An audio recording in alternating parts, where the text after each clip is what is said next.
Why on earth would anyone go to Israel in the middle of a war? It seemed so insane and so crazy. And even when we got on the ground, every person that we met there was like, why are you here? We said, we came to Israel to give the Israeli people a hug, both physically, metaphorically. That's really why we came. We came to show our solidarity. We came to show the Israeli people that we understand that what's happening right now, what happened on October 7th, and the aftermath, was not just about the people of Israel, it was about the Jewish people. And therefore, this is our problem the same way it's your problem. It's our fight the same way it's your fight. And it's our loss the same way it's your loss. And it was important for us to go and show them that. Israel's our family. And when family calls, we stop what we're doing and we go. And it might be scary. And I'm not here to say that it's not. But it's our family. And if your family was in trouble, what would you not do to go and help? Bravery is not being afraid. Bravery is being afraid and doing it anyway. When things like October 7th happened, we can say this by all terrible tragedies, how do we respond? What do we do? Different people respond and react in different ways. Our whole lives were turned upside down and the world shook, literally. My response was, I need to do something. I can't just sit back. The way I process is not by crying and worrying and thinking about how terrible the situation is. Personally, the way I respond is by doing, and that makes me feel better about the situation. Not that I delude myself into thinking that any of this is in my control, but it helps me process by doing. Mr. Rogers said when he was a child, and he would look at the news and see all these terrible things happening in the world, his mother said to him, always look for the helpers, because there will always be helpers. And I think when we see terrible things happening in the world, it's very easy to get caught into the hate and the negativity, especially going back to the beginning of this war, and it hasn't changed much. But you look online at social media, you go through the process, as we now call doom scrolling. There's so much negativity and so much hate and so much evil out there. But there's also so much good that comes out of it. To see the way the Jewish people have stepped up, not just in Israel, but really throughout the world, to see the generosity and the strength and the resilience of our people is so awe-inspiring. And that's what motivated me to go to Israel. I didn't want to just look at the helpers, I wanted to be a helper. But in November, it was such an unusual thing to do. Now it's become a lot more popular. It's like on your bucket list, go to Israel during a war, but it certainly is a done thing. You're not going touring. You must be here for one of these missions. And so many people, at least in that November trip, were saying to me, well, aren't you just going to get in the way? Aren't you just going to be part of the problem? The last thing the Israeli people need right now is to have American tourists. And I can tell you from being in Israel, that's not the way they felt. Every single person we met, no matter who they were, whether they were somebody whose entire family was murdered just a few weeks earlier, whether it was families that were displaced, whether it was the soldiers, whether it was the people who were caring for the soldiers, without exception, every single person expressed their deep gratitude.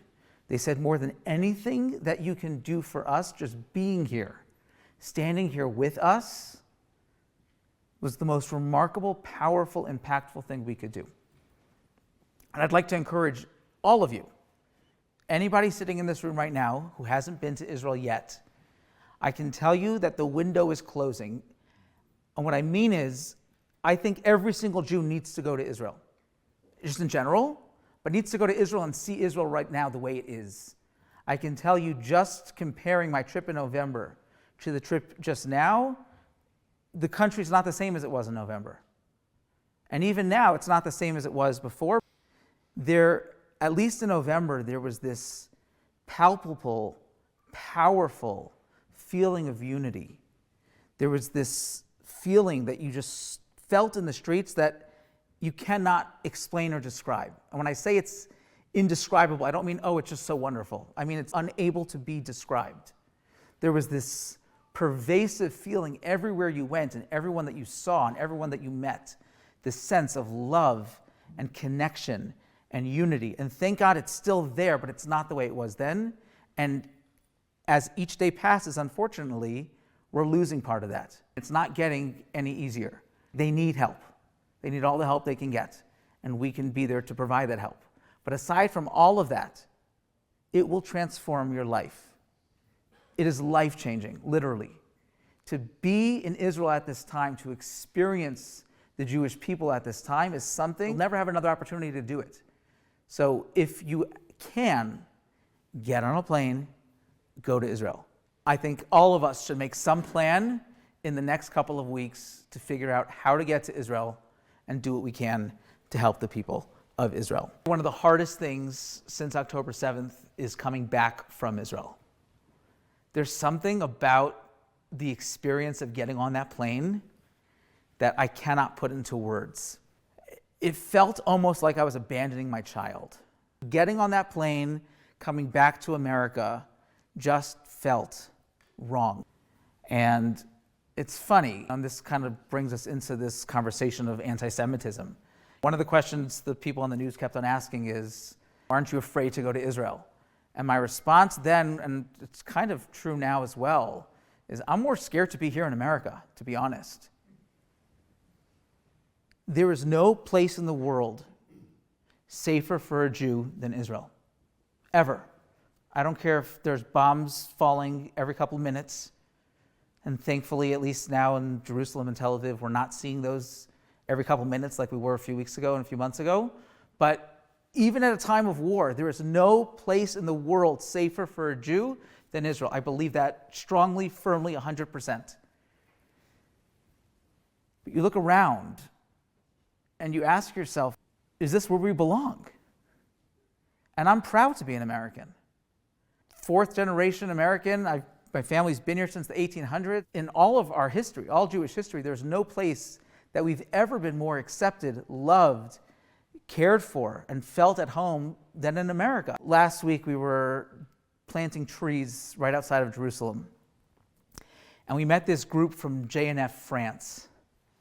So I'm talking to these French Jews from Paris. And I asked them, what's it like to be a Jew in Paris today?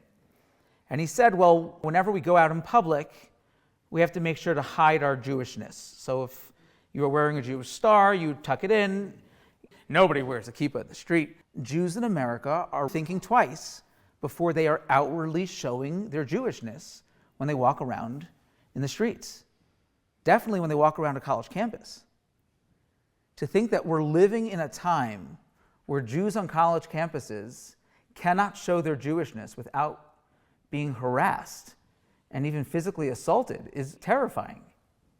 It makes us stop and think, is this where we belong? When I'm sitting on that plane coming back to America, something about that just feels wrong. On my first trip in November, I specifically chose not to go to the massacre sites, to the kibbutzim.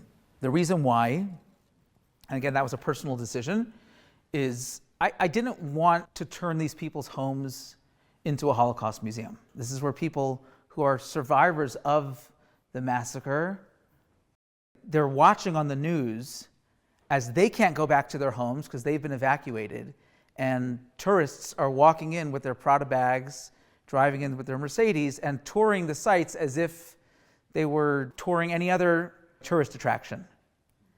And I didn't want to turn their homes into a museum, and I didn't want to turn the people into these animals in a zoo that we're prodding at and looking at.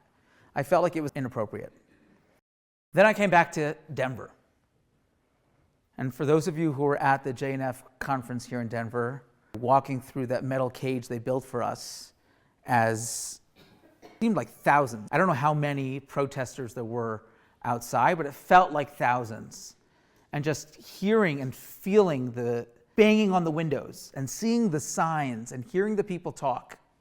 One of the things that I actually saw with my own eyes and heard with my own ears were people here in Denver telling me that the atrocities of October 7th didn't happen, that it was all made up propaganda. The fact that we live in a world with Holocaust deniers, the fact that we live in a world where people can tell us that something that happened in the 40s never happened, is terrible. But I can understand how in that matter of time things evolved and somehow we ended up with a reality where people deny the fact that the Holocaust ever took place. But the atrocities of October 7th, the fact that we had people living here in Denver, Colorado, telling me as a Jew that my brothers and sisters who were murdered in cold blood, live streamed for the world to see that it didn't happen, I felt like I had to go and I had to see it. I had to be there. I had to go and bear witness so I can come back and tell all of you, and you can go tell all of your friends that, of course, it happened. I can tell you, I was there last week, 5 months after the massacre, and the place still smells of fire. The scenes here on the right are from Be'eri. This house right here, there was an elderly woman who was in this house. Her son lived right across the street. He was able to hear her screaming as she was burnt alive in her house, knowing that there was nothing he could do to save her. Can you imagine that? He was as far as that back wall is from his mother, heard her voice, not on a phone, literally heard it as she was screaming, knowing there was nothing he could do to save her. The people who showed us around Be'eri, the woman who showed us around, was the woman who was the first to see the terrorists infiltrate the kibbutz. She lived right opposite the place in the wall where they breached the wall and came in. And she was the one who started to alert the security forces. Most people have not yet gone back to this kibbutz. She's been back for, what did she say, 2 months already? She was so willing to share her story. We asked her at the end, we said, what can we do to help? There's so much that needs to be done to rebuild this kibbutz so that people can come back and try to repair their lives. We asked her, what can we do to help? And she said, really nothing but tell the story. We can raise money, we can help rebuild. She said, we'll handle all that. Right now, your job is to go back to America and tell the world what happened. Tell the world about how families were literally burned alive in their own homes with nowhere to go. And there was nowhere for them to go. We went to Nova and we saw where the music festival was. Just empty, open fields everywhere. And you try to imagine and picture what these people were going through as they were running for their lives, knowing that there was nowhere to run to. And you look at places like Be'eri where they're used to bombs. That's part of their lives. To the extent that so many of the survivors told us, like when they heard the sirens, they ignore them because they happen so often. This is from a kibbutz called Nachal Oz. This was really the eyes of the entire IDF.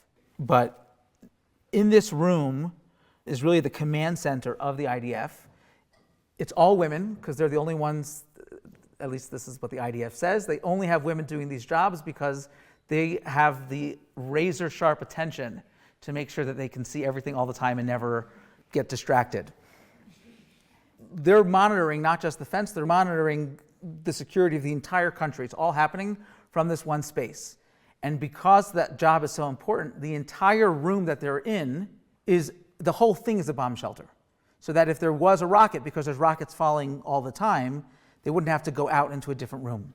The IDF had always said that if a mosquito passed over that wall, we would know about it. Why didn't we know about it?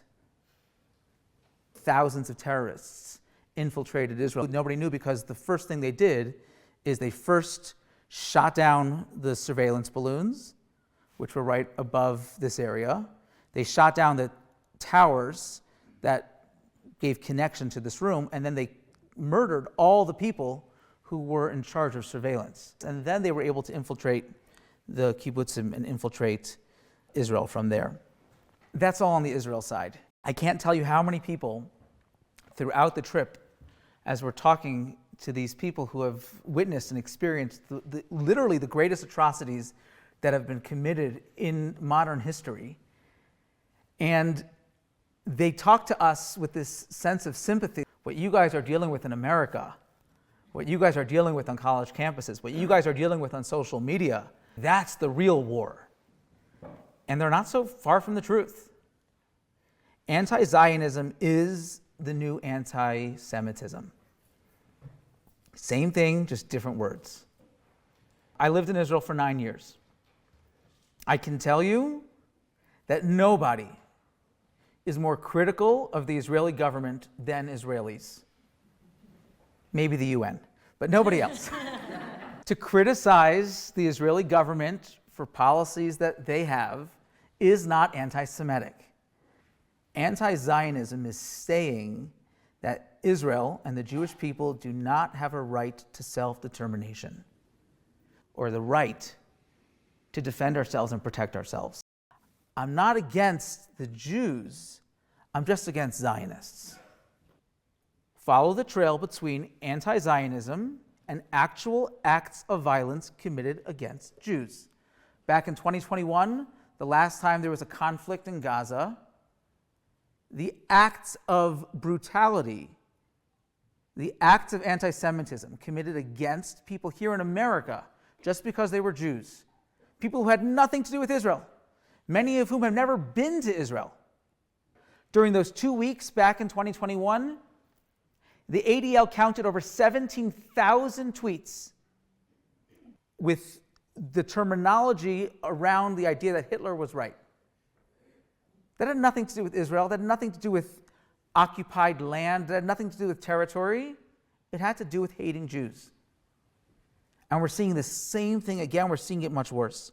I have yet to hear one pro-Palestinian protester answer the question of what would you do? What do you recommend? You have a neighbor who has said time and time again that they want nothing more than to destroy not just the state of Israel, but to kill every single Jewish person on earth. Their goal, their stated charter that they put out for the world is to wipe out and annihilate the Jewish people.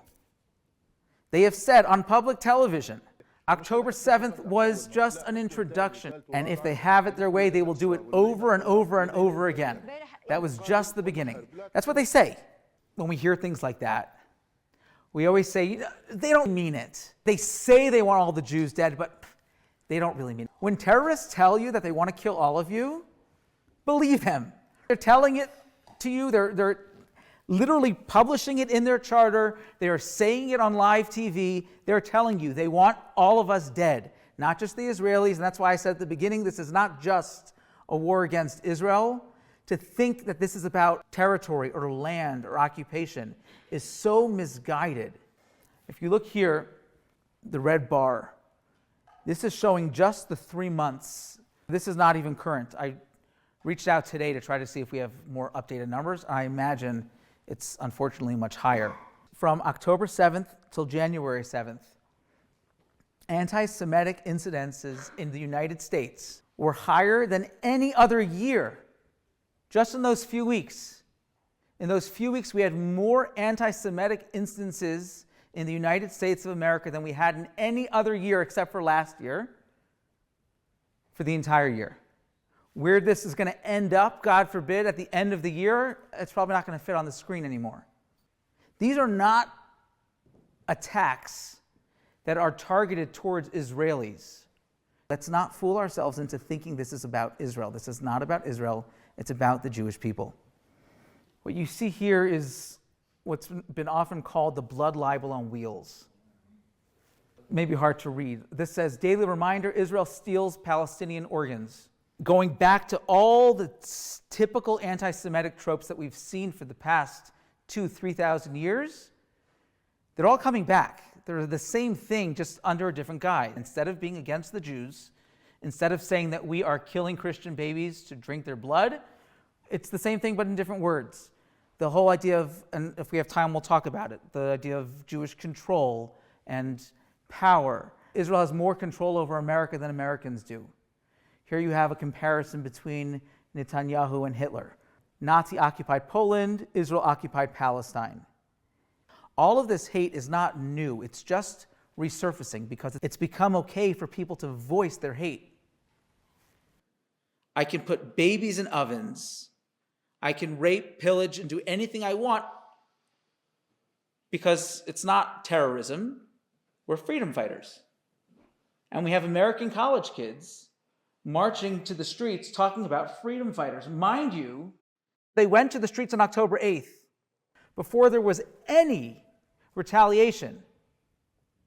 Americans took to the streets calling Hamas freedom fighters, praising their atrocities of October 7th. That thing on the side over here is where this harvesting organs of dead Palestinians came from. Gigi Hadid, who's obviously a very prolific and important figure on the idea of Israel and what's going on, shared that with her millions of followers. Again, criticizing a policy of a democratic state is okay. That's totally fine. But when we hold a people to a different standard because they are Jews, that is anti-Semitism. How come people who know nothing about the conflict, people who are getting on social media and sharing everything they know about the Israeli occupiers and all the things that are happening in this very, very complex conflict? I don't know a lot about, honestly, I don't know a lot about most of the world. But I also know that because I don't know, I keep my mouth shut. Why are so many people so vocal about the Israel-Arab conflict when they know nothing about it? I think the reason is because Israel is the state of the Jewish people. That's not stemming from and it's interesting, you see these pro-Palestinian marches and these protests, and you see how quickly they turn into these violent mobs. If you're really trying to march for peace, if that's what you want, if this was really about statehood, do you really think that's the way to do it? But that's what it devolves into because it's not about that. It's really all about hate. The double standard that we see is so telling in terms of how and what the motivation truly is. Close to 100,000 people have been killed in Ukraine so far. You don't see people, yes, we talked about Ukraine at the beginning, but we didn't see huge mobs of people taking to the streets. In Myanmar, there's 50,000 people that have been killed in conflicts that are going on right now. No protests. No people torching buildings and calling for the annihilation of other people. All I see on social media and regular media sources is how the indiscriminate bombing of the Israelis and the atrocities that are being committed against the Gazan community and the Gazan people is so out of line and so out of proportion. Proportionality would mean that we would go in there and rape, pillage, and behead people and burn them alive, but we don't do that. So don't call for proportionality. And I want to say as a disclaimer to this, any single life that is taken is a tragedy so immense we can't even understand, we can't even talk about. I am not in any way trying to belittle anything, but what I'm trying to see is that we have, unfortunately, horrible things happening around the world every single day and happening right now. But we're not hearing about any of them. All we're hearing about is the murdered people in Gaza. Let's look at the numbers. Are the numbers really worse than other conflicts? According to the UN, there's a 9-to-1 ratio. As of March 1st, 2024, there have been 30,228 Palestinians killed in Gaza. There's an asterisk there because that's according to the Gaza Ministry of Health. So it's really hard to trust that number or anything that they tell us. But let's assume for a second that that number is accurate. They also don't break down how many of those casualties are civilians versus terrorists. I can tell you from talking to people who were victims of October 7th, the survivors have told me, and I've heard this from well over a dozen people on both trips, that the people who came in and butchered men, women, children, babies, elderly, were not what you think of as soldiers. They said there were women, there were children. When you look at all of the children that were released in the hostage deal, and when we talked about that as a hostage deal, it really, really irked me, because that wasn't a hostage deal. We were trading people that were brutally abducted from their homes, from their cribs as babies, and we were releasing terrorists. Headquarters of Hamas's operations under schools, hospitals, and mosques, because they know international law and they understand that that will protect them. And they also know that Israel's not going to just go and carpet bomb the whole place. Every time I see a story that talks about Israel indiscriminately bombing an area, I think to myself, how insane are you? Do you understand that if Israel wanted to indiscriminately bomb an area, Gaza would have been a parking lot on October 8th, and the whole thing would have been over? Do you know how many soldiers have lost their lives in this fight to protect their country and protect their family because we care so much about not killing innocent civilians? Even if the numbers are correct, which again I don't think that they are, but if they are correct and there have been 30,000 Gazans that have been killed, according to the IDF numbers from February, I assume this number is actually much higher right now. Again, keep in mind that my numbers are not, we're not comparing apples to apples. This number is coming from March, this number is coming from February. But even according to these high estimates, we're looking at a 1-to-2 or a 1-to-3 ratio. That is far below the UN's number of the average casualty to combatant ratio. When you look at the bloodbath in Gaza, and don't get me wrong, it is a bloodbath, and it is a tragedy, and it is a terrible thing that people are being killed. But why are they being killed? And for some reason, that's the convenient truth that everyone keeps on leaving out. Yes, there are civilians that are being killed in Gaza, but they're being killed because they're people that they elected as their leaders are choosing to let them be killed because they would rather dead Palestinians that make Israel look bad than to protect their people. In an attempt to achieve peace with our neighbors, we actively removed every last Jew, every last Israeli in Gaza. We moved everyone out, all the army presence, the civilians, the people, and with that we left greenhouses that were some of the biggest exporters of produce in the world. All the Jews and Israelis left, we handed it over. Here is infrastructure. You can feed all of your people forever. And instead of doing that, what do? They razed it to the ground. You're talking about a people who are living right alongside us, who want nothing more than destruction and death. And you look at these tunnel networks and you say to yourself, if you would have used that money that our tax dollars funded, if you would have used that money to build housing and schools and hospitals, what could that have been? If you're neutral in situations of injustice, you have chosen the side of the oppressor. We have seen progressive women who have stood up for other women. And yet, when Israeli women are being brutally raped, live streamed for the world to see, silence. Why have they remained completely silent? People who have such strong, huge, big platforms and just complete and utter silence. We have to understand silence is violence. If we have the ability to say something and we don't, then we are siding with the oppressors. That is always the truth. It's not easy to say stuff. Every time I post something on Instagram, my wife gets really uncomfortable with it. I posted what I thought was a very innocent statement. It was on my way out of Israel. It was the last night. And I posted, I quoted the famous quote from Golda Meir, where she said, "Israel has a secret weapon. We have nowhere else to go." That seemed very innocent to me. The amount of backlash I've been getting since then. But I think we all need to be able to step out of our comfort zone and stand up for what is right.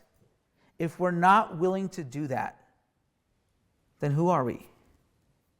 The way I see it is, if I was living in Israel right now, if I was an Israeli, I would literally be putting my life at risk every moment, fighting on the front lines in Gaza, because I knew if I didn't, there would be no more Israel. It's been said so many times, but it's so true, and the world doesn't understand it. If our enemies would put down their weapons, we would have peace. If we would put down our weapons, there would be no more Israel. It would be over. We know that. We had a couple of hours where, for whatever reason, which I don't think anyone can explain, for a couple of hours on October 7th, we were without the state of Israel. We had no state, we had no government, we had no army. And look what happened. That's what happens in a couple hours without Israel. What does a world look like without an Israel? Here's a small list of the places that we've been kicked out. Between the years 250 and 1948, 1,700 years, Jews in Europe experienced an average of one expulsion every 21 years. England in 1290, France, I wish I was making that up, but 554 we were kicked out, 181 we were kicked out, 1253, 1306, 1394. What shocks me the most is we kept on going back there. I'm not sure how that process worked. But it's a big world, you can go anywhere you want. No, you can't. Do you know how many people have reached out to me since October 7th? Interfaith families, where one of the spouses calls and says to me, my non-Jewish spouse has no idea what I'm going through. How do I explain it to them? How do I help them understand? And unfortunately, I don't have a good answer for that. I don't know that you can truly understand the generational trauma of knowing, as a Jew, you have a passport. And if you can get a second or a third or a fourth passport, you get it. Because you never know when you have to leave. We look at history through this very myopic, tiny little lens where we look at the past 100 years, 200 years, 300 years, and we think this could never happen in America. And God willing, it won't. But to say that it can't happen is to completely ignore world history. Almost every country we've been in, we've been kicked out of. Anti-Semitism isn't new. When I saw these pictures, you'd think it was out of some sort of made-for-TV movie. This is from the United States of America. These pictures that you're seeing here, Madison Square Garden, February 20th, 1939, packed with pro-Nazi Americans who are saluting Hitler. You had rallies in the streets of Manhattan with swastikas and American flags all in the same sentence. You had summer camps for Nazi youth, upstate New York. You want to indoctrinate your child to become a good Nazi youth? You don't have to go to Germany for that. We have New York. We tell ourselves that these things are new. It's not new. The hate is there, and it's brewing, and it's brewing, and it's brewing. As soon as it becomes okay to be hateful, as soon as it becomes okay to share the most grotesque, disgusting, horrible, vile, hateful things, it comes to the surface. That is anti-Semitism. Anti-Semitism is a unique hate, and it's not a hate that we can really understand. And it's very hard for us, especially as Americans, to wrap our heads around it. Because as Americans, and I heard this also from a few people in Israel, we create these false dialogues. We take our American mindset and we transpose it onto different people. And we say to ourselves, if I look at what happened on October 7th, what led people, human beings, to brutally behead and murder babies? This is indoctrination. These are children from the time they're 2, 3, 4 years old. When they go to schools funded by the UN with our tax dollars, they're taught to hate, kill, and murder Jews. And that's what happens. That's what they do. But we can't just take our American mindset and say, that's what it is. And we do the same thing with anti-Semitism. We do the same thing with this hate. Just remember that there were millions of people who remained silent in the 1930s and 40s. Things didn't happen overnight. Remember, Hitler was voted in a democratic system. He came into power not as a dictator. He came into power through a democratic vote. I think all of that was any worse than what we're seeing today? And people remained silent. And where did that lead us? If we have a voice and we have the ability to talk out and speak out, if we have the ability to say something and do something, then we have to. Because if we don't, that's where we're heading. But I think we all need to be able to use whatever influence we have, whatever voice we have, that when we see something that we know is wrong, when we see something that we know is hateful, not just to turn a blind eye and say, okay, it will pass. Because that's what they thought in Germany. That's what they thought in the 1930s and 40s. It will pass. Yes, it's bad, but we've been through this before, and it will get better. And okay, that's the way the world is. The world hates the Jews. The world's anti-Semitic. What's the big deal? It is a big deal. And where it leads is somewhere that we should be terrified about where that will end, where that will lead, and what the next chapter is. Whatever we can do, we need to do.